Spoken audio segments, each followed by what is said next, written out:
అండి, ఎలా ఉన్నారు? నేనైతే చాలా బాగున్నాను. టుడే వచ్చేసి అమ్మమ్మ వాళ్ళ ఇంటికైతే మా హస్బెండ్ అయితే వెళ్లారు. ఇంకా తిరిగి వచ్చే టైంలో అయితే ఎన్ని నాకు అయితే అమ్మమ్మ పంపించిందో చూపిస్తాను. అసలు ఎందుకెళ్ళాడంటే అమ్మమ్మ వాళ్ళ పొలంలో వేరే వాళ్ళు కర్బూజా వేశారని లైవ్‌లో చెప్పున్నాను కదా! అవైతే కాయలు అయ్యాయండి.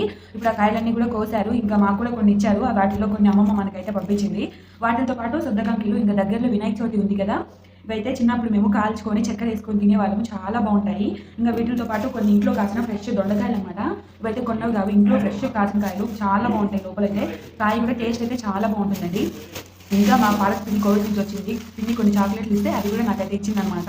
ఇంకా వచ్చేసి కొన్ని అంటే నేను ఫీడింగ్ ఇస్తూ ఉంటాను కదా! ఇంకా పచ్చి చేపలు, సన్న చేపలు దొరకలేదనమాట. అందువల్ల పొట్టు అంటే చేపల పొట్టు అనమాట ఇది. ఇది కూడా పంపించింది. దీంతో పాటు ఇంకా వచ్చేసి మామిడికాయ పచ్చడి కూడా చేసి పంపించింది. ఇంకా ఒకటి నీలంకాయ పెద్దది ఫ్రెష్ కాయ అనమాట. నీలంకాయ కూడా ఒకటి పంపించింది. అలాగే వచ్చేసి పప్పల పొడి అండి. మా అమ్మమ్మ అయితే పప్పల పొడి చాలా